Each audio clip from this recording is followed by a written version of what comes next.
નમસ્કાર.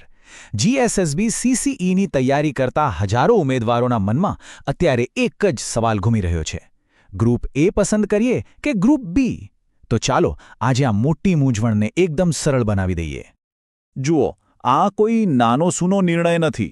આ પસંદગી એક કારકિર્દીની આખી દિશા બદલી શકે છે. એટલે જ બહુ જ જરૂરી છે કે આપણે સમજીએ કે આ બંને ગ્રુપ વચ્ચે અસલમાં તફાવત શું છે. તો આપણે આખી વાતને સ્ટેપ બાય સ્ટેપ સમજીશું. સૌથી પહેલાં જોઈશું કે મુખ્ય મૂંઝવણ શું છે. પછી બંને ગ્રુપ વચ્ચેનું મૂળભૂત વિભાજન, કઈ પોસ્ટ છે, કેવો પગાર છે, પરીક્ષાની પદ્ધતિ કેવી અલગ છે, કયા કૌશલ્યની જરૂર પડશે અને છેલ્લે આપણી ફાઇનલ સ્ટ્રેટેજી શું હોવી જોઈએ. ચાલો શરૂ કરીએ એકદમ સિમ્પલ જવાબથી. આખી મૂંઝવણનો જવાબ છે ને, એ ફક્ત એક જ લાઇનમાં છે. જો લેખન કૌશલ્ય એટલે કે લખવાની આવડત જોરદાર હોય તો ગ્રુપ એ પસંદ કરવું જોઈએ. અને જો ફેક્ટ્સ એટલે કે તથ્યોને ગોખીને યાદ રાખીને ફટાફટ એમસીક્યુ સોલ્વ કરવાની આવડત હોય તો ગ્રુપ બી બેસ્ટ છે. બસ આ જ મુખ્ય તફાવત છે. હવે પોતાની જાતને પૂછવાનો સવાલ એ છે કે આપણી અસલી તાકાત કઈ છે, લખવાની કે યાદ રાખવાની? ઓકે, તો આ લખવાની અને યાદ રાખવાની આવડતનો સીધો સંબંધ નોકરીના પ્રકાર સાથે છે. ચાલો સમજીએ કે બંને ગ્રુપમાં કામ કેવું હોય છે. બહુ સીધી વાત છે. ગ્રુપ એમાં છે ને, સુપરવાઇઝરી લેવલનું કામ હોય છે. એટલે કે હેડ ઓફિસમાં બેસીને ફાઇલો જોવી, ડ્રાફ્ટિંગ કરવું, નિર્ણયો લેવા, આ બધા માટે લખવાની એટલે કે વર્ણનાત્મક સ્કિલ જોઈએ. એટલે જ એમની પરીક્ષા લેખિત છે. બીજી બાજુ ગ્રુપ બીમાં ઓપરેશનલ કામ છે. ડેટા એન્ટ્રી, રોજિંદા વહીવટી કામકાજ.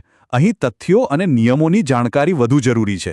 એટલે એમના માટે એમસીક્યુ આધારિત પરીક્ષા રાખી છે. સિમ્પલ, જેવું કામ એવી પરીક્ષા. ચાલો હવે આવીએ સૌથી રસપ્રદ વાત પર. પોસ્ટ કઈ મળશે, પગાર કેટલો હશે અને કરિયરમાં આગળ વધવાની તકો કેટલી છે. આંકડાઓ શું કહે છે એના પર એક નજર કરીએ. પહેલી નજરે જોતા એવું લાગશે કે ગ્રુપ બીમાં વધુ તક છે, કારણ કે ત્યાં 3005 જેટલી જગ્યાઓ છે, જ્યારે ગ્રુપ એમાં 2365 છે. પણ આખી કહાની માત્ર આંકડાઓની નથી.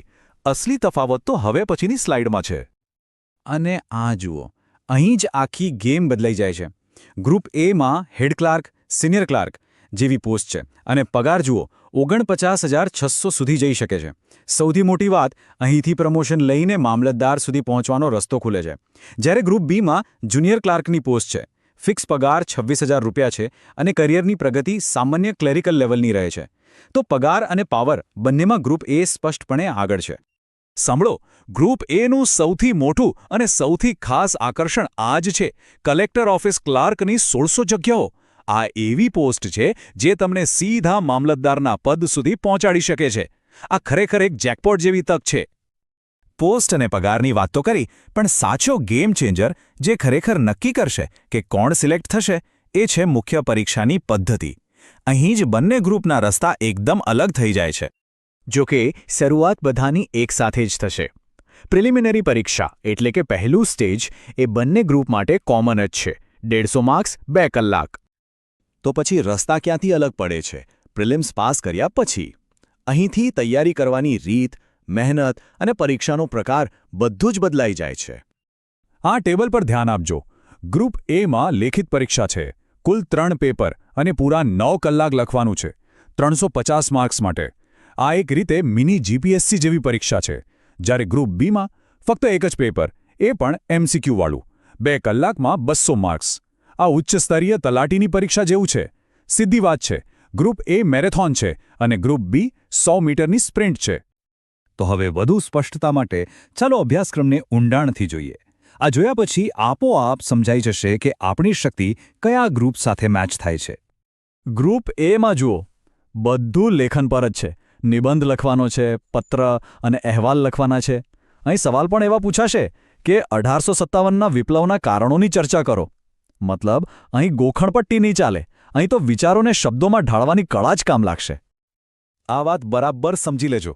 ગ્રુપ એમાં કુલ 350 માર્ક્સમાંથી 200 માર્ક્સ તો ખાલી ગુજરાતી અને અંગ્રેજી ભાષાના જ છે.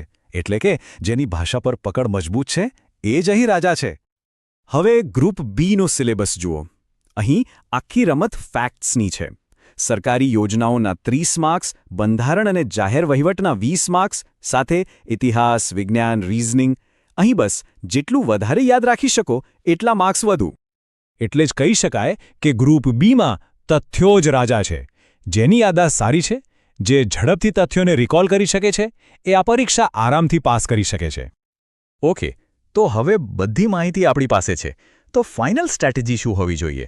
આગળ કઈ રીતે વધવું? ચાલો 3 સરળ સ્ટેપ્સમાં સમજીએ. સૌથી પહેલું અને સૌથી અગત્યનું કામ ફોર્મ ભરતી વખતે બંને ગ્રુપ સિલેક્ટ કરવાના છે. કેમ? કારણ કે પ્રિલિમ્સ તો કોમન જ છે, તો શા માટે કોઈ તક જતી કરવી? બીજું સ્ટેપ, પોતાની શક્તિને ઓળખો. જો સારા લેખક છો તો ગ્રુપ એ પર ફોકસ કરો, સારી નોકરી મળશે. અને જો ફેક્ટ્સ યાદ રાખવામાં માહિર છો તો ગ્રુપ બી પર ફોકસ કરો, ત્યાં વધુ જગ્યાઓ છે.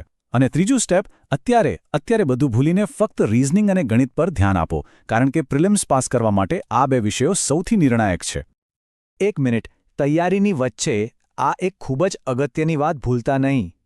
જે ઉમેદવારો અનામત કેટેગરીનો લાભ લેવા માગે છે, એમના ડોક્યુમેન્ટ્સ 20 ફેબ્રુઆરી 2026 પહેલાંની તારીખના બનેલા હોવા જોઈએ.